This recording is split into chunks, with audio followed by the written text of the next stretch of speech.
에스라서 10장의 내용은 에스라가 2차 귀환을 하면서 예루살렘에 왔을 때 당시 이스라엘 방백들로부터 시작된 이 범죄 행위에 대하여서 에스라가 자기 민족의 그 죄악을 끌어안고 하나님 앞에 심히 탄식하며 통곡하며 회개하는 그런 모습이 나타나고요.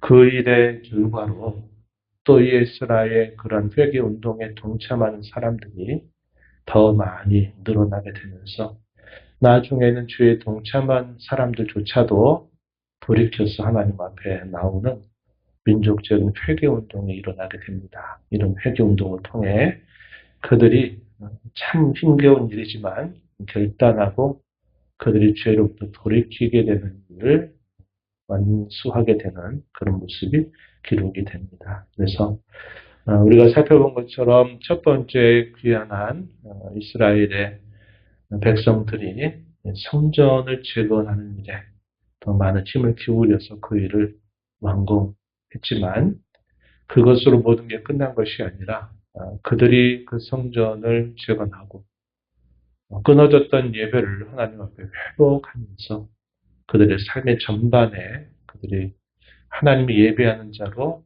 나타나는 삶의 열매가 아니라 한 80여 년 세월이 흘러가면서 또다시 그 옛날에 하나님 앞에 범했던 죄를 또다시 답습해가는 그런 모습이 있었다 하는 겁니다. 우리가 이것들을 보게 되면 사람의 이 부패한 신성은 어떤 상황의 변화에 의해서 새로워지지는 못한다. 근본적으로 세우지 못한다 하는 것을 배우게 되고 내면적인 신앙의 재건이 이루어지지 않는 한 하나님을 가까이 모시고 사는 그 신실함을 우리가 배우지 않는 한 아무리 외적인 어떤 변화가 있다 하더라도 그것이 우리를 바꾸지는 못한다 하는 것을 우리가 알게 됩니다. 그래서 참 처음에 이미 또 세대가 좀 바뀌었을 겁니다.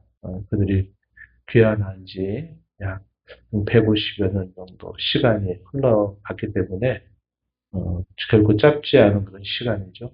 그렇게 긴 시간이 지나면서 세대가 또 바뀌게 되고 그러다 보니까 또 이들이 영광스러운 그런 귀한 자들의 이름에 들어가고 그의 자손들이 태어나지만 그러나 얼마가 되지 않아서 그야말로 부끄러운 그런 사람들로 많이 변모된 그런 모습이 나타났다는 것을 우리가 볼 수 있겠습니다. 다시 본문의 이야기로 좀 돌아가서 에스라의 이 신앙개혁 어떻게 이루어지게 되는가 하는 것을 좀 살펴보겠습니다. 우리가 읽었던 9장에서 이스라엘 백성들이 하나님 앞에 범했던 그 죄악이 뭐냐면 그곳에 살고 있는 이방 족속들과 함께 통혼을 하게 되면서 서로 섞이게 되는 일이었습니다.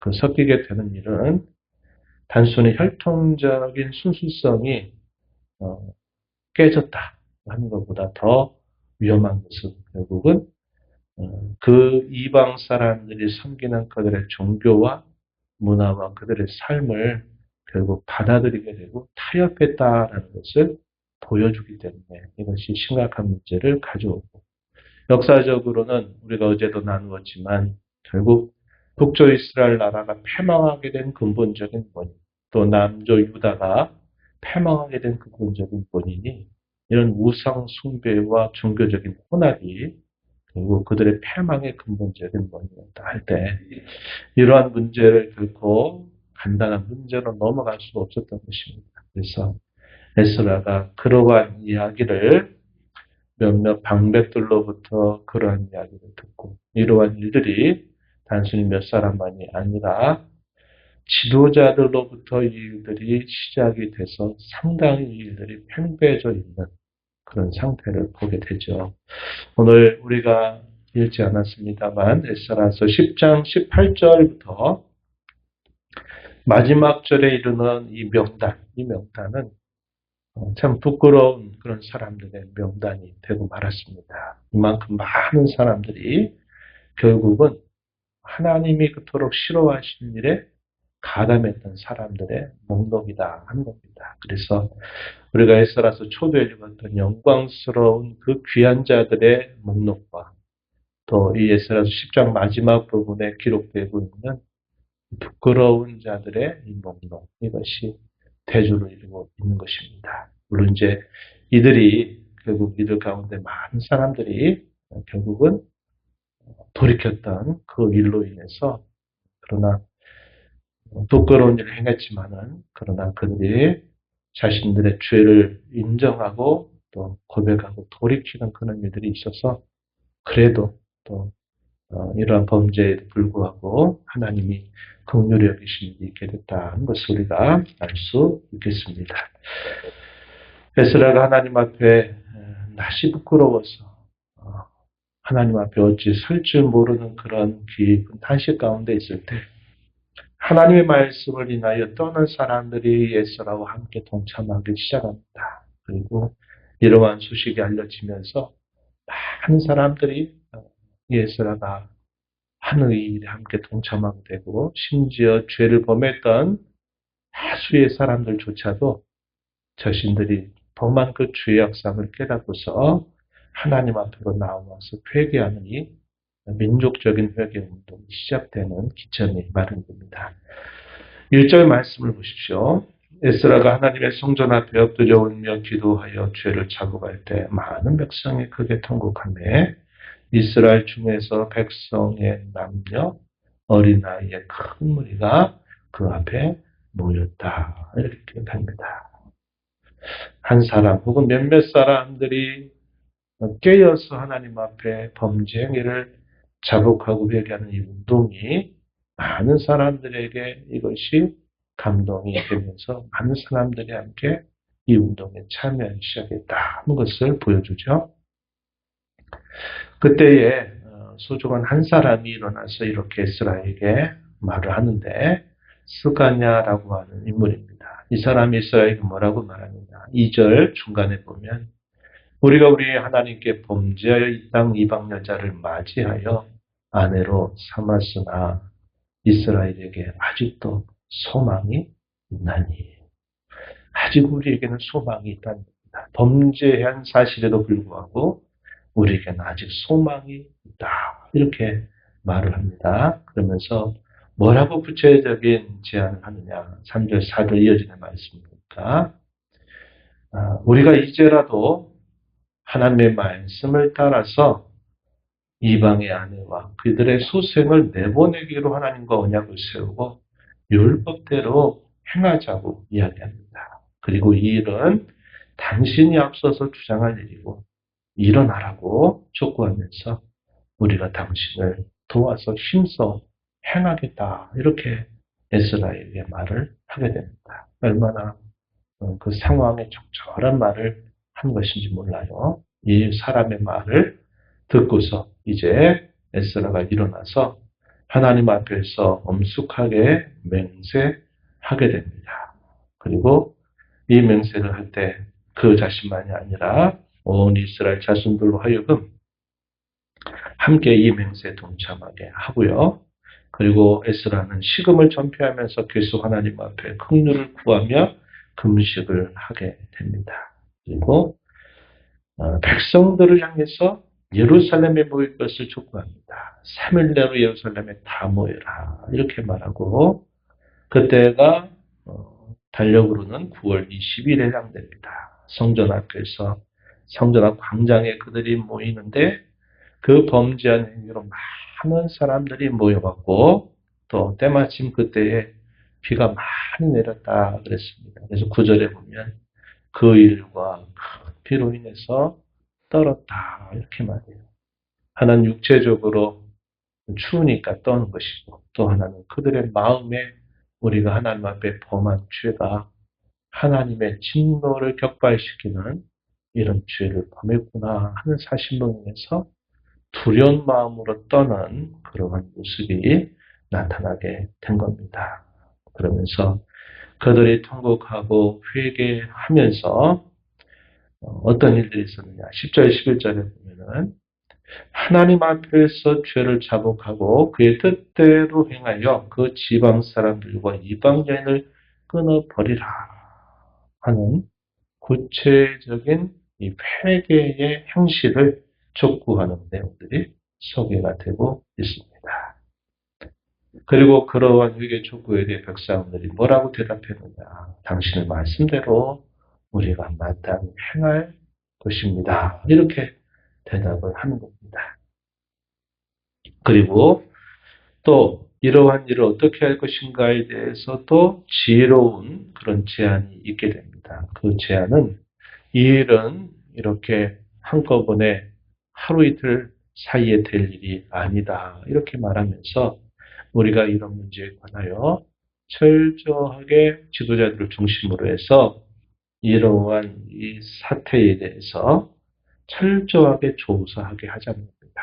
조사를 해서 이방 여인에게 장가든 자는 다 기한에 고을의 장로들, 재판장과 함께 오게 해서 그들이 다 자신들을 실제적으로 신고하게 해서 하나님의 진노가 우리에게서 떠나게 하자.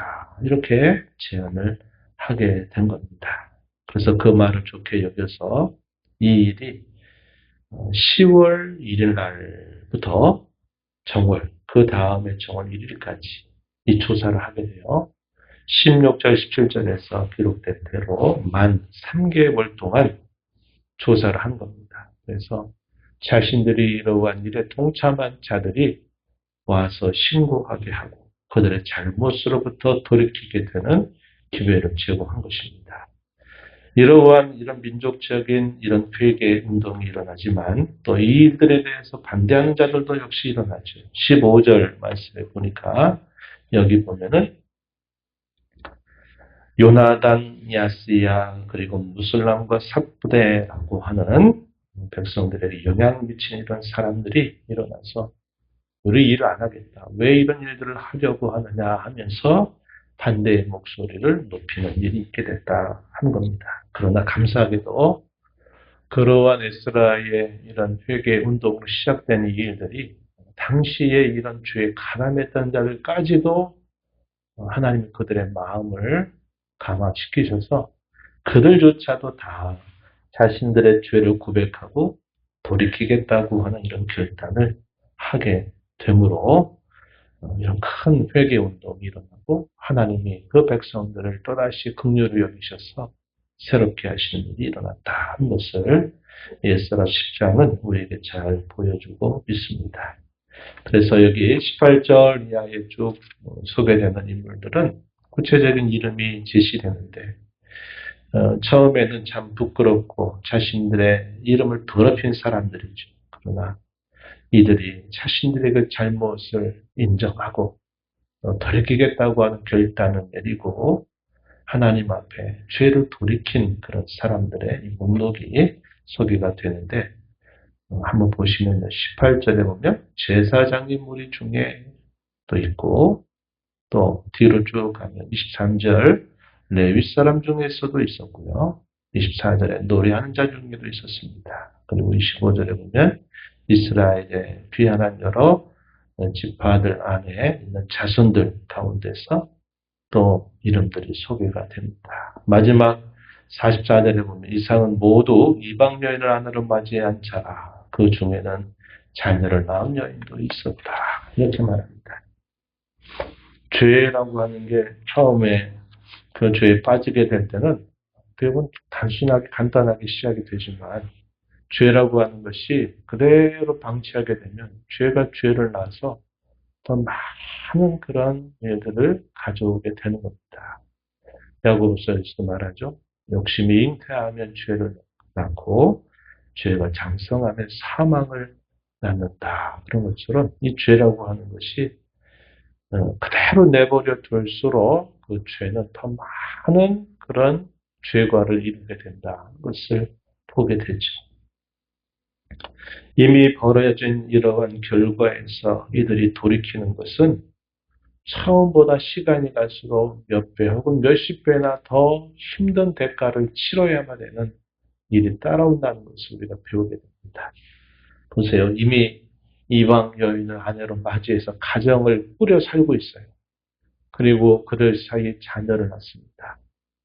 그런데 아내를 내보내고 자녀를 내보낸다. 이게 얼마나 힘든 일이 되겠습니까? 어쩌면 자신의 생명보다도 더 소중하게 여길 그런 사람들을 이제 내보내기로 결단한다는 것은 이건 찢어지는 아픔이고 어떻게 보면 자기 생명보다 더 힘든 일을 그들이 해야만 되는 상황이 되어 버린 겁니다. 그럼에도 불구하고 자신들이 범했던 그 죄가 하나님의 진노를 격발하게 된 일이라는 사실을 그들이 깨닫게 되면서 그렇게라도 자신들이 하겠다고 결단하고 돌이킨 일이 있게 된 겁니다. 그래서 우리가 이런 걸 통해서 영적인 교훈을 배우는 우리가 하나님 앞에 나올 때마다 늘 우리의 허물과 죄를 진심으로 고백하고 그때그때마다 하나님의 긍휼과 자비를 입어서 우리의 마음이 깨끗하게 되는 삶을 사는 것이 이것이 이 땅에서 한동안 지혜롭게 사는 길이고 하나님의 긍휼을 힘입는 길이고 하나님의 은혜 안에서 살아가는 삶의 모습이다 하는 것을 배우게 됩니다. 우리가 죄에 대하여 고집하고 또 하나님 앞에 습관적으로 그저 용서해달라고 말하는 것들은 우리에게 더 큰 대가를 치르게 하는 일들을 쌓아가는 것과 매우 비슷하다 하는 것입니다. 그래서 오늘 이 말씀을 통해서 우리는 몇 가지 중요한 교훈을 배우게 되는 겁니다. 몸은 바벨론에서 떠나서 예루살렘 거룩한 땅에 와 있지만 여전히 그들이 하는 일들은 바벨론에서 행하는 일들처럼 그렇게 행한다면 그것이 그들의 몸으로는 예루살렘에 있어도 그들의 마음은 여전히 죄 가운데 있는 것과 똑같을 수 있다 하는 것을 보여주고요. 돌이키기에 늦은 때는 없다는 사실을 우리는 이 말씀을 통해서 다시 배웁니다. 이미 범한 죄가 있다 하더라도 그 죄에서 우리가 참되게 돌이켜 하나님 앞에 나아갈 수 있는 한 우리에게는 여전히 소망이 있다 하는 것을 우리가 배우게 되는 것입니다. 또한 회개라고 하는 것은 단순히 입술로만 고백하고 통곡하고 우는 것으로 그치는 것이 아니라 구체적으로 자신이 회개한 그 죄목으로부터 우리가 벗어나는 결단과 노력이 동반되지 않는다면 그것은 입술만의 회개일 수 있다. 그것은 진정한 회개가 아니고 진정으로 하나님의 긍휼을 입는 것이 아니다 하는 것을 우리가 배우면서 우리가 하나님 앞에 우리의 허물과 죄를 잡아갈 때 그 죄로부터 돌이키기 위한 구체적인 그런 노력과 또 그런 일에 하나님의 은혜를 구하고 결단하는 그런 삶을 통해서 그 죄로부터 떠나게 될 때 그것이 진정한 회개의 모습이다 하는 것을 우리가 배우게 됩니다. 이러한 영적인 교훈들을 마음에 새기면서 또 여러 남은 삶을 살아가는 저와 여러분 되기를 바랍니다. 하나님 아버지 감사합니다. 이 새벽 시간 저희를 깨워주시고 오늘도 생명과 호흡을 주신 아버지 앞에 나와 찬송드리며 주의 말씀에 귀를 기울이며 받은 말씀 붙들고 기도하며 또 이 하루를 살게 하심을 감사드립니다. 에스라의 회개 운동을 시작한 이 일에 하나님 말씀을 인하여 떠는 자들이 함께 참여하게 되고 이 일이 민족적으로 많은 사람들이 죄를 범한 자라도 이 하나님 앞에 모여서 자신들의 죄를 깨닫고 회복하고 회개하고 자복하고 돌이키는 이런 놀라운 역사가 있었습니다. 이 일로 인하여 그들은 하나님의 긍휼을 입어서 내적인 신앙이 재건되는 또 좋은 은혜를 입었음을 살펴봅니다. 저희가 이 땅에 살면서 저희가 늘 범하는 이 죄로부터 늘 하나님 앞에 가까이 나아가서 참되고 진실한 회개를 통해 늘 하나님의 긍휼과 자비와 은총을 받고 살아가는 저희들의 삶이 될지언정 죄에 빠져서 죄로부터 돌이키지 않는 자기 고집으로 인하여 더 큰 대가를 치르며 사는 일들이 없도록 하나님 도와주시기를 원합니다. 주 앞에 나와 기도한 모든 심령들의 간구를 기울여 주시고 응답해 주시기를 바라며 예수님 이름으로 기도하옵나이다. 아멘.